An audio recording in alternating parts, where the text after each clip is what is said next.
Welcome to another episode of Bulls, Bears, and Blockchain on Revolution Radio, making smarter financial decisions with your host, Rob Nelson, former Fox News host and anchor at Roundtable Media with his team of market masters, Marc LoPresti, Managing Director of Moneta Advisory Partners, co-founder of Battlefin, leading data platform, and a former institutional equities trader at Lehman Brothers, Alex Mascioli, founder of Trade the Chain, former head of institutional prime brokerage at Vquant, John Najarian, co-founder of Market Rebellion, former co-host of Halftime Report on CNBC, and co-founder of Option Monster and Trade Monster.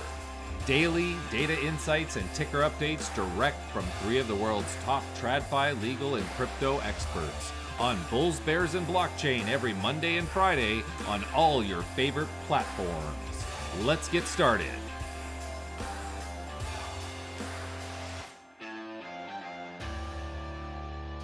Good morning, good afternoon, and good evening. Wherever you are, whatever time zone it is for you, you're listening to Revolution Radio's Bulls, Bears, and Blockchain. I'm your host, Rob Nelson, and I've got my team of market masters, John Najarian, Marc LoPresti, and Alex Mascioli, giving you their expert advice and insights on everything TradFi, DeFi, legal, and crypto. Guys, always good to be with you. Let's get this thing started.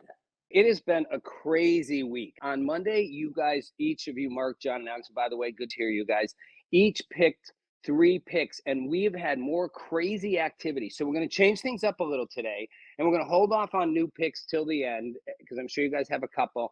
And I want to dive into some of what's happened in the last week on picks you made and the bigger picture around that. Now, what I've decided is we're going to pick anything that had a change up or down more than 10%.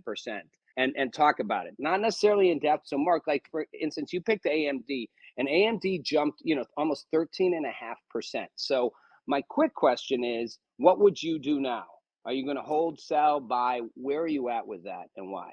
So we're really happy with that call, obviously, Rob. When we talked about it on Monday's show, the stock opened at 75.28, closed at the end of trading today at $88.31. It's down a little bit in the post and the aftermarket, I think being taken down by Amazon and Apple's disappointing reports, which we're going to get to in a second. But look, $13 a share is a nice trade in 4 days. I'm happy for anybody that listened to that pick on Monday. I always tell people, take profit. I think it's still got some room to run. I don't know that it's got another $10 or $13 a share in it in the next 4 days. So if you're up 10, 15% on this stock, be happy. Bulls win, Bears win, pigs get slaughtered. Don't be a pig. Take profit or take profit soon on this, because we are seeing in the aftermarket this stock being taken down a little bit with the rest of the tech names, thanks to the other side of the ledger we're going to talk about in a moment. It's going to be my new favorite line. Bulls win, Bears win, pigs get slaughtered. There you go. And by the way, the next one was John's pick of Peloton. It was fascinating to me, John, because it jumped 30% from, it was at about 13, and Peloton had been up at like 130 or something a year ago. And your whole point was this is an interesting time to take it. Now it's jumped 30%. So first off, what's your move on this before we get into the whys? Are you holding, buying more now, or selling? If you could see my hands, Rob, they would be out towards you, meaning that I'd be selling. I exited the trade. I have no position in Peloton. I think this week it was a dash for trash, and a lot of the really battered stocks like Carvana, like Peloton were just bought up, but for no good reason, really. I mean, the earnings per share, they both lose money all the time, all day long. So just because Peloton's up from $6 to what did it hit today? 17 and a half. Doesn't mean you should jump in. So if you had the calls that we had, because we had the 10 calls, they went from $1 to $10. So that's 1,000%. You don't want to stick around. So does it mean it has to go down? Of course it doesn't, but they've got to start making money one of these days, Rob. And a lot of these trash stocks that were up so big, it's like the revenge of the nerds or the meme stocks. They're all just piling in. This Occupy SEC crowd is piling into these stocks. And I don't think they have long-term hold capability. And that would change for you, right? If you'd mentioned that you thought somebody might be thinking about acquiring Peloton, and that Yeah, obviously may depend on whether or not Peloton turns profitable. But right, that would obviously factor a big difference there.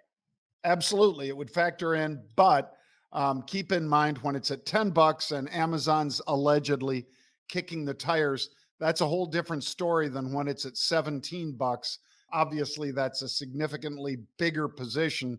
So it would probably take like $7 or $8 billion to buy them because it closed today at 5.8 billion market cap. I don't think Amazon is run by stupid people. Right. And bottom line is John sold. He got out of that holding. We're going to come back and talk about Apple and Amazon and Google in a minute.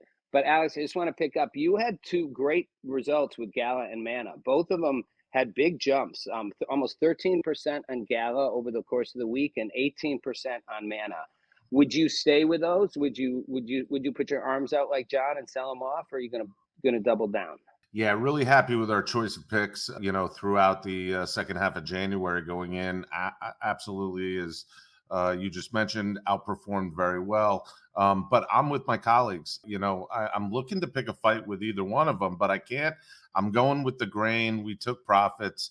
So we are out of those positions. We do have some unique positions that we've entered into on trades that we'll talk about later. But I think, going into the JPOW FOMC reaction, there was a lot of profit taken based on that.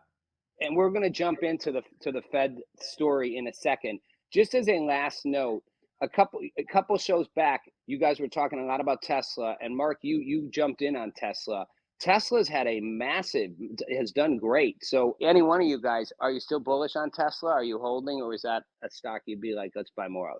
Well, I'll jump in on that, Rob. Tesla has performed magnificently for our portfolio and for listeners that followed. And, that pick goes back to when it was around 108. And of course, closing today at 188.27, selling off a little bit in the aftermarket, not a lot, 2.25% in the aftermarket. Again, like AMD, I think being dragged down by Apple and Amazon, a little bit of a tech reversal here we're seeing in the aftermarket today. The technicals indicate that the next level in this is 200. So we have been taking profits. John can speak a little bit more to what we've been doing with our options positions on this particular name. But the technicals, which have held to be true, I talked about some of the cup and handle indicators on Monday's show for Tesla, that the next support level from 170, which it hit and broke through, was up to 200. So I think it could see 200. But we are going to see a little bit of volatility along the way as the market digests some of these disappointing numbers in the tech space. Great. Let's talk about those numbers. And by the way, anybody who's listening, you can go to revolutionradio.io and you can see, we're going to have an entire spreadsheets and maps, and you can see that, chart it with us. And you can also see our methodology behind the whole thing and dive in for more, as well as finding out, you can check out what John, Marc, and Alex are doing on their platforms and dive in to support them and learn more from them that way. Marc, you keep bringing it up, and yeah, let's talk about it. All three of the Google, Apple, and Amazon underperformed, basically. It's significant that all three of them did. Opening thesis. On the face of it, it's significant. Yeah, listen, they did. And we can't be right with every pick. I think on Monday's show, I talked about maintaining a bullish stance on Amazon and having a cautiously bullish stance on Apple. Look, Amazon actually beat fourth quarter revenue estimates, right? It did not miss. It beat on revenue. And it's being sold off really on the guidance. And we've talked about this so much on this show and so many of the other shows that myself and my colleagues are featured on, that it's all about the guidance, and have the C-suite of these large cap companies properly take into account the headwinds that they see for 2023. Are they cost cutting? Are they laying off extraneous staff? So much of what sent Meta through the roof was not only based on some of its DAU numbers, but the street rewarding Zuck for cost cutting, trimming fat, not tripling down on an undefined metaverse strategy.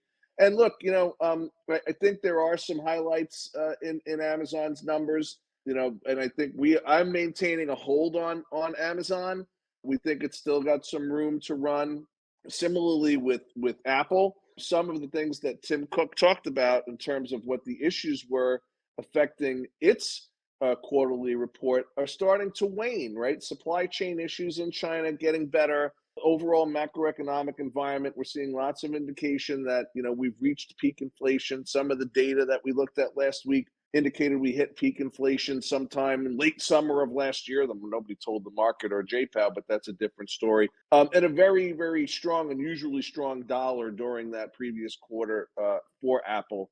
And want to bring Alex and John into this combo. And by the way, yes, Amazon did miss on AWS. So you've got Apple missing, Google missing, Amazon missing on AWS, and Meta up 23%. And I just want to say, the numbers on Facebook are crazy. I mean, they were trading an average of 25 million shares a day. It's up to 150 million today, and they're up 35%. I mean, that's huge. It's like a once in a decade boost.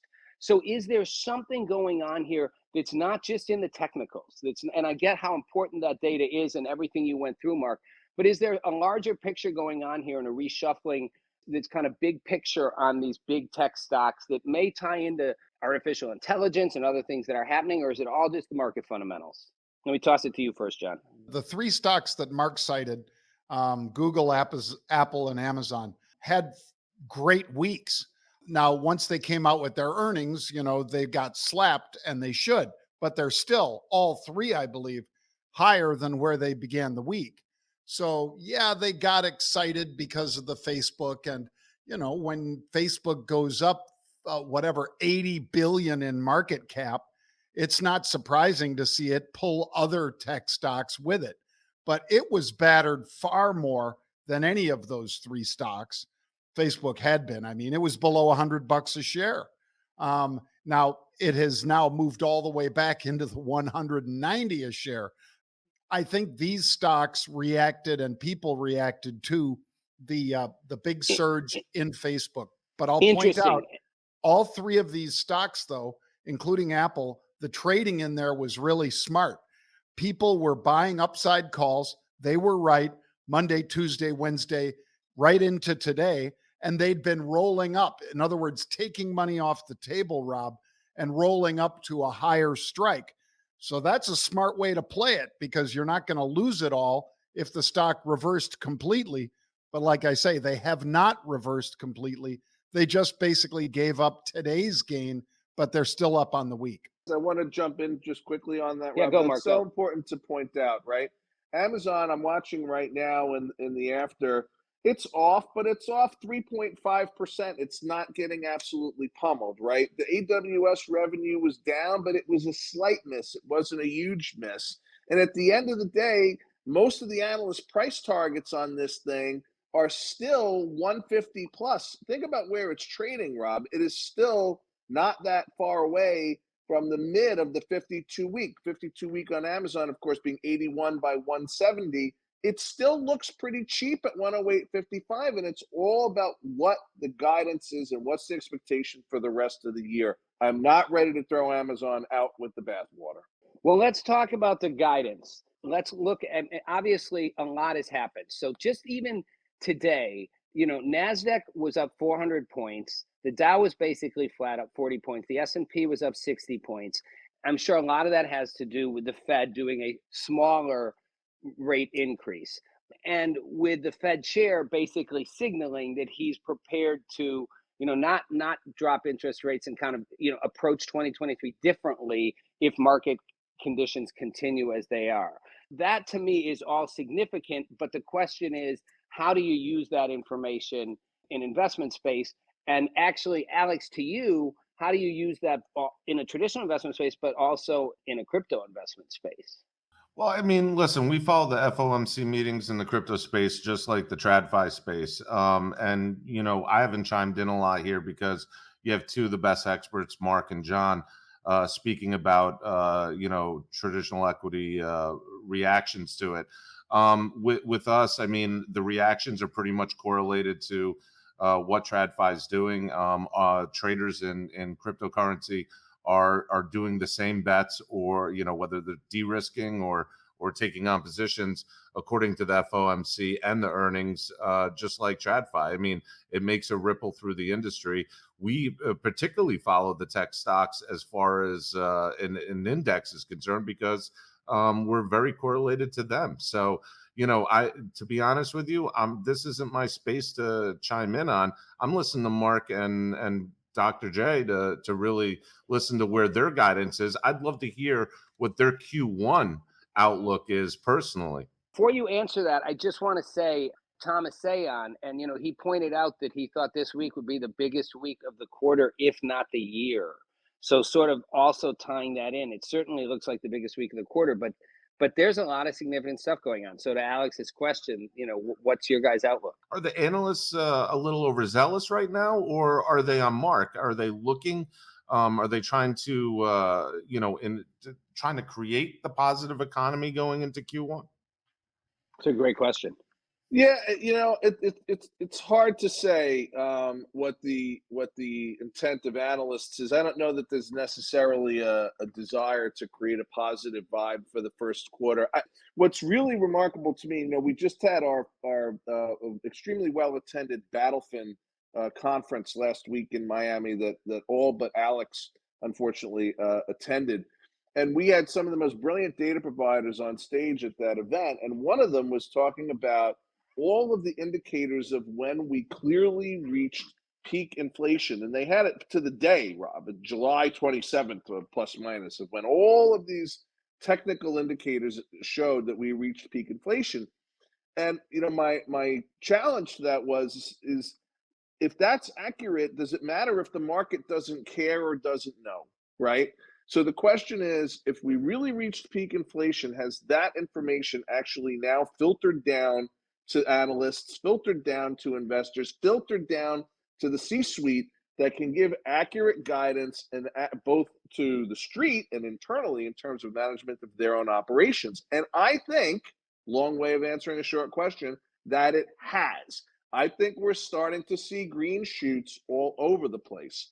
So I actually think Q1 numbers, when they come in, Q1 23 numbers, when they come in, are going to start to show improvements in the overall economic picture, but also in corporate earnings and revenue. John, would you agree with that? I would, Mark, but that's 3 months from now. So as the three of us are far more short term than that, I do think they will be putting up better numbers, absent an acceleration of the conflict in Ukraine. I think we will see better numbers and better outlook, but that'll be 3 months from now. As far as the, just to put a cap on this part of it, Google today was up $7 in the after hours on a not good, in fact, pretty bad earnings report. They're down 6.25. So again, they didn't even give back all of today's gain. Amazon was up $7.7 today, and it's down 4, like Mark said. Apple, AAPL, that one was up $5.30. It's given all $5.30 back. Again, that's 1 day's gain on a fantastic week for these stocks. Most of them were up 10, 12% over the week. So to see them give back a couple percent, I think a lot of people are doing like Mark's doing and looking forward by more than just the 24 hours or 24 minutes that I'm usually looking at. They're looking further down the road rather than just at what's immediately in front of us. Is the Fed absorbing that data? Like, are they getting the news a little too late, or are they looking at it different, No. right? Because by that logic, Mark, wouldn't the Fed have responded differently given that, or no? No. It's a couple of issues here at work, Rob. One is that the indicators that the Fed uses to make determinations on monetary policy are significantly lagging indicators, right? By a quarter or more.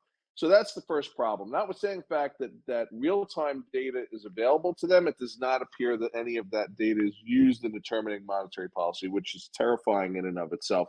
The other issue is it was a too little, too late scenario. It was actually somebody that spoke on a panel with John and I at a family office event on Saturday who compared it to taking gummies, the ones that have the funny stuff in them. You take one and nothing really happens, so you take another and nothing really happens, so you take a third gummy, and then all of a sudden, something really happens, and you realize that maybe you didn't get it timed properly, right? So that's, in addition to being a good laugh, is probably a very good analogy to how poorly the Fed has timed its action. So when you're in catch-up mode and you're using old data, it's a recipe for getting it wrong. So I'm more concerned about whether CEOs and the smart money, the people that really move these markets, if they are getting it right and basing their determinations. Like I said before, the data could be right, but if the market doesn't agree, you'll still lose money because it's got to be an alignment. There's a delta between the data being right and the timing of the market acknowledging that the data is correct. I learn so much from you guys all the time. Anybody listening, follow us at Get Rev Radio on Twitter, and revolutionradio.io is our website where you can get a lot more. As we're nearing the end here, I want to toss a question out. This fascinated me. There's an AI-powered ETF. It's AIEQ. It's powered by the Watson supercomputer, and it's double outperforming the Vanguard ETF, 10% versus 5%. It is a managed fund, so they take more because than Vanguard is. But what is, as we get into this conversation, we keep coming back to on AI. One question is how AI will affect trading. The other is, what does this do for the big tech stocks? I mean, we saw what's happening with Microsoft because of ChatGPT, but I have a big question out there whether Google's in trouble. The guy who created Gmail, he tweeted the other day, he thinks Google's got 2 years, that AI will knock, its search engine ability out. Their whole model is ads based on the search engine, and that AI could threaten that. It's certainly a legitimate challenge, but your guys' thoughts on that and how that's all this AI is going to affect the space and trading. Let me let you go first, Alex, because Yeah, I'm gonna disagree on that to your catch-up plan. I mean, listen, I know we're all of us here, are part of AI in some form or fashion, have our hands in it. But listen, right now, ChatGPT is not up to par as far as what we expect. Everybody has the whole AI taking over the world type scenario in their head. They're excited, they're great. But ChatGPT and other AI clones of it are merely, at this point, extremely good data miners, and they have limited functionality, and it's not very different than Google's algorithmic approach to searching through data. So I think AI has catch up to do as well, and that gives Google runway to go tit for tat with it. Mm-hmm. Mark, John, what do you guys think? You agree with that, or do you think Google is? And I thought it was fascinating that the Gmail guy who created Gmail said it. I've heard other people say it. I've read techies saying it. I've read engineers saying it. And Google's clearly thinking about it. But even if they compete in the AI with their own versions of ChatGPT, people could argue that works against their advertising model, undercutting their core business. It may do that, Rob. I think overall, the space will continue to attract big investment. They may not chase as fast as they did in BuzzFeed when they basically put up 400 million shares versus 25 million on a week. But that's what BuzzFeed did. And AI itself, that's actually a stock, AI, was likewise seeing huge inflows of new shares being bought by people that probably had never been in there. I don't think it goes away, but I do think that, as always with any new tech, you got to be very careful about jumping on the bandwagon too late, like people did with radio, like they did with television, and like they did with the internet. So I would say it's here to stay. We will see AI performing lots of interesting tasks, but I think it's not the thing you want to invest in heavily after this week, where most of those stocks that are very exposed to AI were jumped to the upside by 200, 300, 500%. That ain't when I want to get in. Interesting. I'm a little worried, John, that your innovation timeline went back from transitioning to the advent of radio. I missed that investment opportunity too. But I'm excited about the Chat GPT and generative AI economy that's being built around this. There's a company called Lens that is essentially an app over Chat GPT that integrates your photographs. This company is the first company in American history to get $1 billion valuation within 31 days of its incorporation. $1 billion 1 month. I have shirts that are still at the dry cleaner I haven't picked up since before that company was incorporated. That gives you a sense of how rapidly the flow of capital and the creation of unicorns is going to occur in and around generative AI, which is what Chat GPT is. We're super excited about the space. As data nerds, we're super excited about that space. Hey, Mark, since we're not going to do as many picks and we're wrapping up, if you were to pick something in generative AI right now, like if you were to pick it for this week, is there something would pop in your head that you'd be like, I'd probably look at this?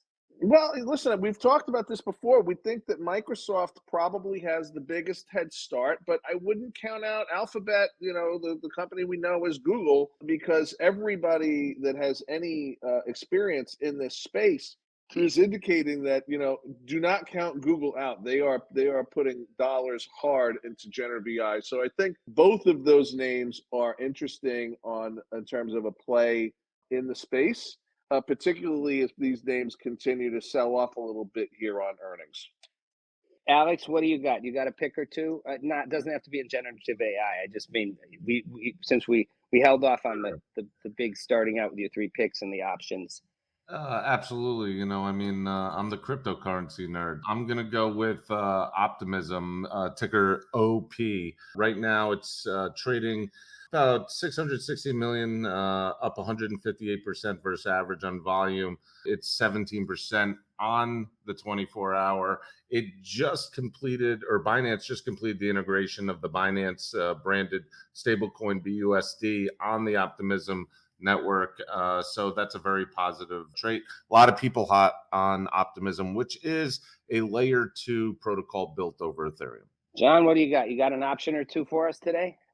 I do, Rob. We kept seeing throughout the day today, and they look like pretty smart bets given those 3 misses or warnings that we got out of Google, Amazon, and Apple. There were pretty significant downside purchases in the IWM. For instance, 20,000 of the February 196 puts, and then 20,000 of the February 192 puts. Both of those puts give the owner the right, but not the obligation, to sell the index, which was trading at 198 at the time and is still right around that level.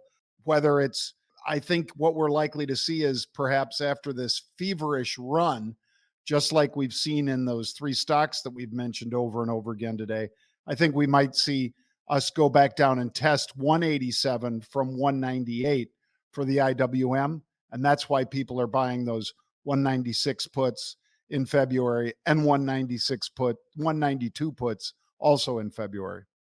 Quick question, John, are we out of the crypto winter and are we pulling out of a bear market? I know that's not a yes or no, but your instinct. I think the coins being off the exchanges mean that there's less supply and still the demand is pretty good. So I would say we're out of the crypto winter.